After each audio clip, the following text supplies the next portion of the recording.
Hey everyone, it's Lena Banks, Certified Financial Planning Professional and Small Business Coach based here in Austin, Texas. Welcome back to your Financial Therapy for the Week. Thanks as always for tuning in. Before we get started, I need to ask you to, if you're enjoying the show, please like, subscribe, give us a review wherever you're listening or watching. We would really appreciate that. Thank you. So, thank you for, coming back here and listening to me talk about money and finances and appreciating our wonderful guests. And thank you to our guests for coming back and telling their stories. I think the origin stories for this podcast are kind of like one of the best episodes that those are the episodes I enjoy doing. So thank you guys, and I hope you keep it up and keep listening in. So today's episode is one that I am really excited about, and it is called Budgets Are Boundaries, 4 Hard Truths About Why You Don't Have One. This one is so interesting. This one is the one that kind of makes me feel like the whole financial therapy idea is super real and can apply across, these concepts can apply across all aspects, areas of your life. If you are not setting boundaries in so many ways, it just can really deplete your mental wellness, your mental well-being. And the good news about that is that to improve your well-being, you can set healthy boundaries around your finances and relieve some of the obligation that you probably are feeling to do things, honestly, that you cannot do, cannot afford, you're not being realistic about in your life. And we talked a lot about the 4 horsemen of personal finance, signaling the apocalypse. Obligation with finances is really a scary thing because a lot of times it feels so real, and it is real. 90% of the time, the obligation that we're feeling around money is very real. And so finding ways to manage that, manage the fear, potential denial that we have in dealing with our finances, the whole, if I just don't look, it's going to be great. The idea that there's some shame and guilt around spending. So, or around what you make.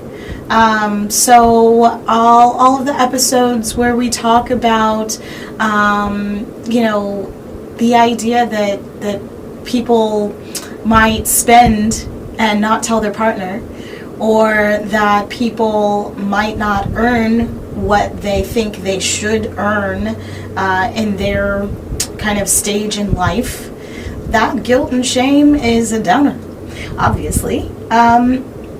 But even the 4th horseman, so to speak, the pride horseman, is debilitating because it makes you think that you can handle it all by yourself, and that you can kind of beat the system, so to speak, instead of just kind of doing the work to be okay about what you have, how you earn it, how you spend it. And kind of getting right with yourself in that respect. So today we are talking about budgets being boundaries. Budgets are boundaries, 4 hard truths about why you don't have one. I have been a financial planner and financial coach for a long time, since 2011.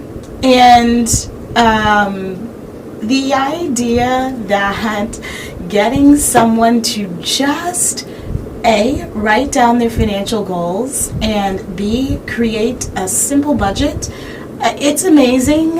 It's like incredibly intelligent people, hard-working people people who were go-getters, ambitious, bright, organized about so many other things. And when it comes to these financial situations, they're like super checked up. And it's so fascinating that, because it's such an anxiety builder in us, dealing with money and finances, we will pay to our disadvantage often to have someone else handle it, because that's how just adverse we are to any level of financial management, which works out great for me, I guess, because I get to talk about it and I love it, and it's a unique thing, but it also is I want to help people. I want to help people enjoy at least their own personal finances. You don't gotta care about other people. I get that, but at least your own financial wellness, well-being, and why you should care really is because of your own well-being. There's really no aspect of life that finances obviously don't touch, and when we're not managing them appropriately, it can really cause a lot of anxiety throughout other parts of your life. So here we go. Budgets are boundaries, 4 hard truths about why you don't have one. So the first truth is that you don't have a budget because you can't or won't define your own needs and values. I mentioned getting people just to write down, okay, your top three financial goals. Just write them down. Get with your partner, make it a glass of wine night, get snuggly on the couch and talk about what are our financial goals. Nobody wants to do that.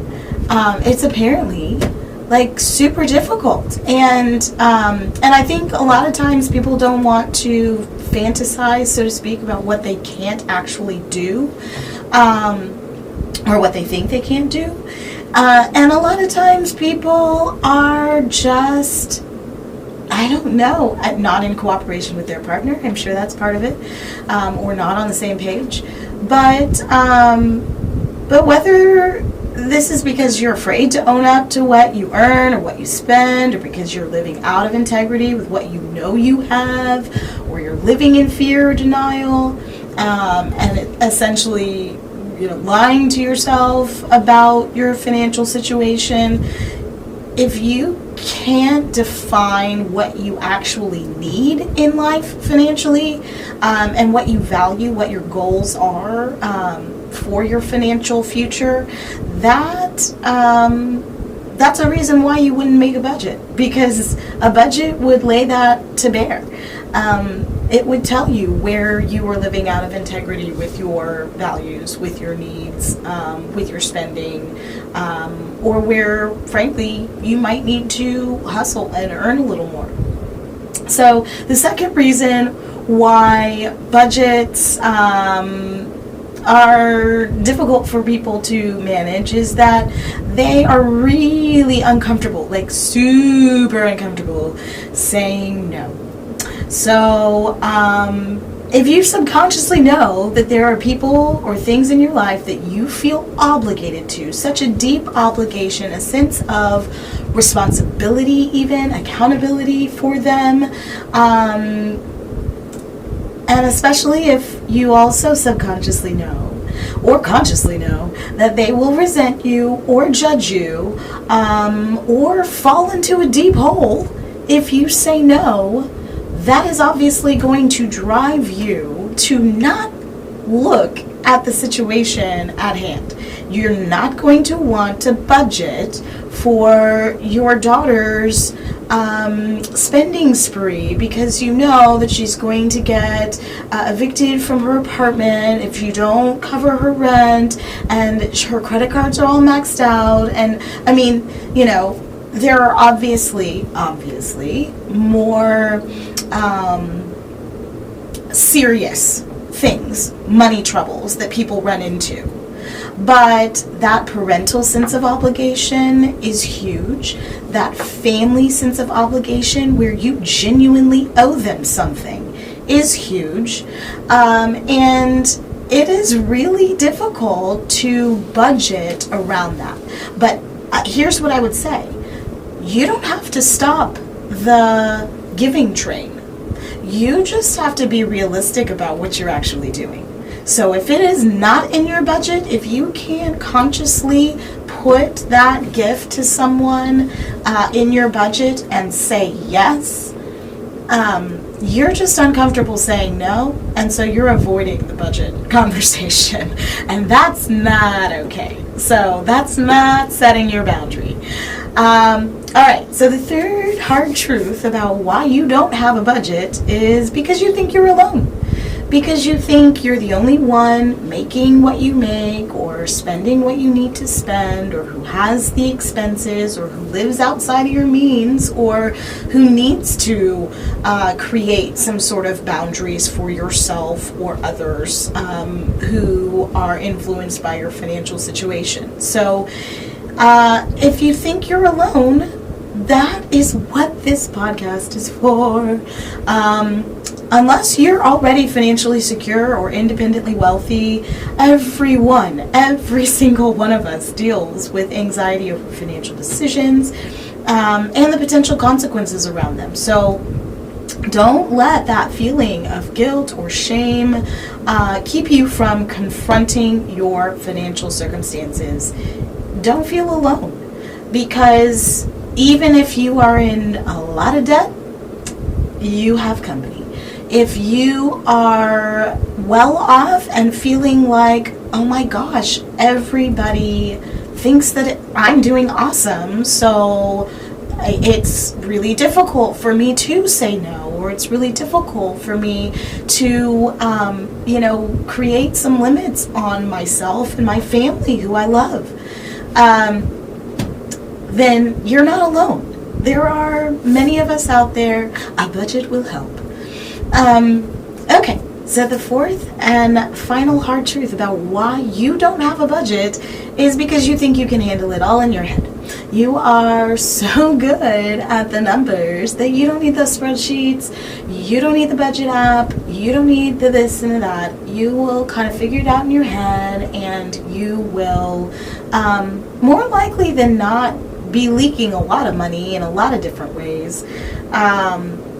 The more you earn, the more true that definitely is, because in this type of subscription kind of society where, things could run for a year without you knowing it, and that's a couple $100, well, that is really a huge amount of money when you think about it in context of what you might have earned over 20 years of interest with just a little extra being thrown in, or a nice dinner that you could have gone to, taken your kid or your spouse or someone to. So it's really, I think, a choice to be diligent about your dollars. No matter how good you are with numbers, something is bound to fall through the cracks, and or it won't be optimized.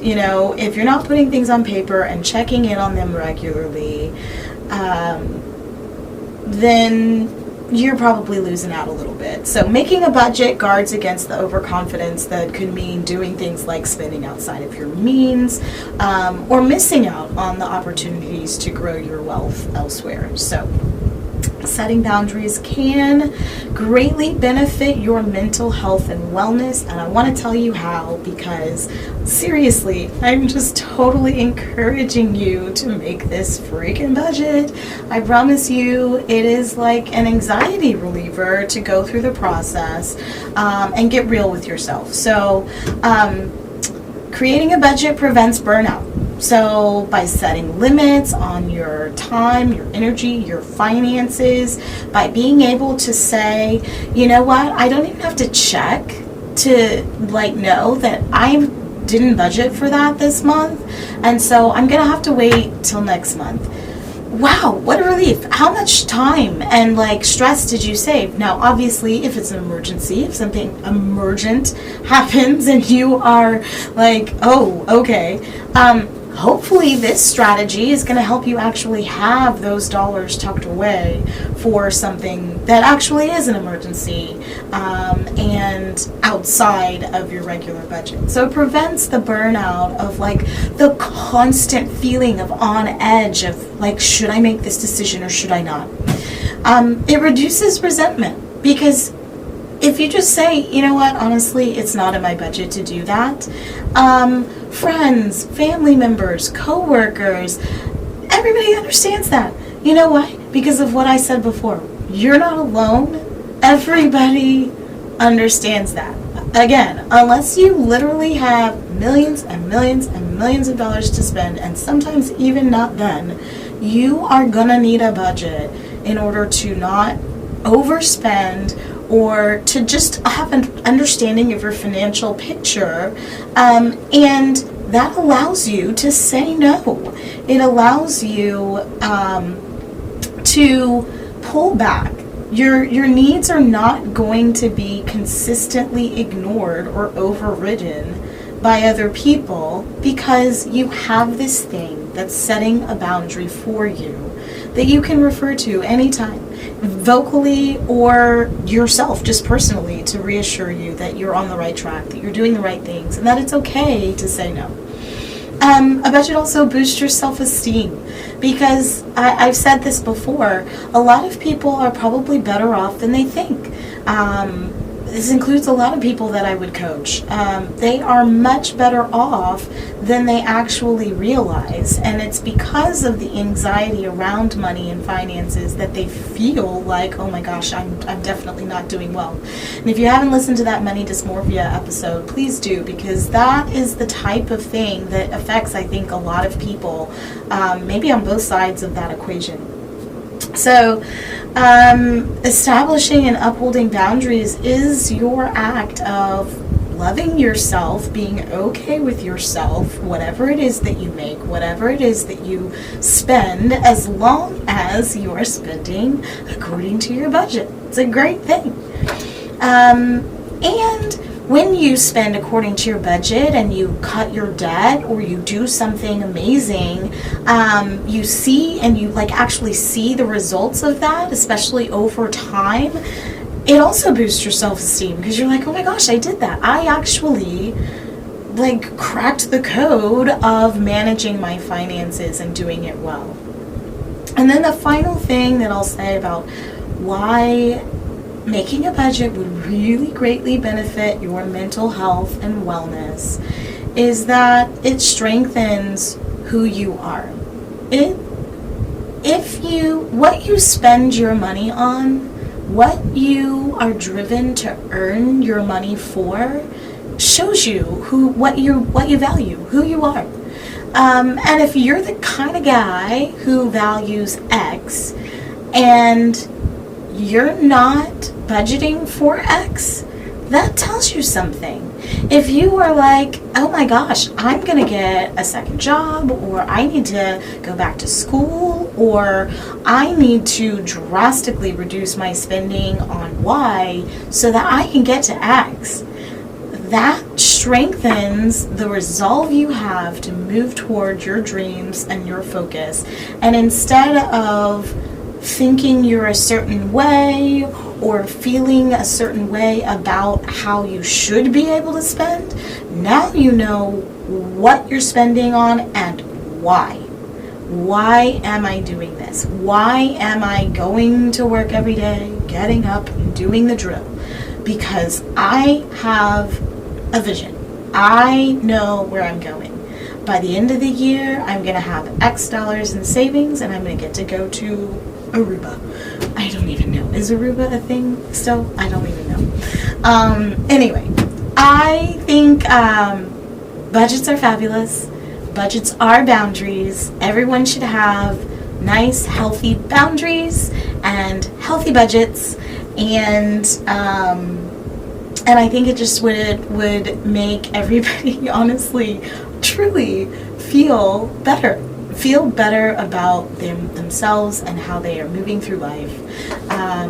And as far as like people ask, okay, how often should I be checking my budget? Should I be looking at my budget?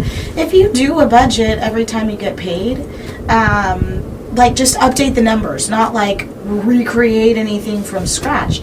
But if you do that every time you get paid, I guarantee you'll get to the point where you're spending like 15 minutes a week like doing anything budget related. So, come on guys, we got this.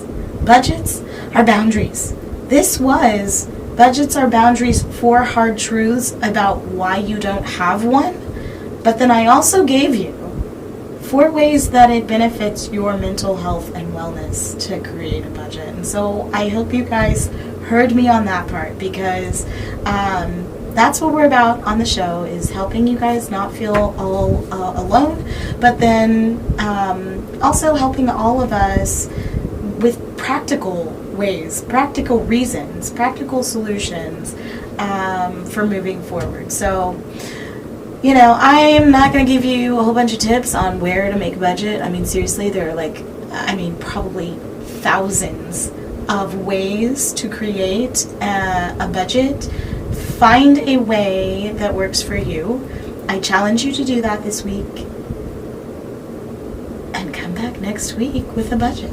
That would be super awesome. If anybody, like literally anybody in my life who's listening to this was like, I made a budget this week, I would be so thrilled. So anyway, thanks you guys for listening in, and I will be back next week with another episode.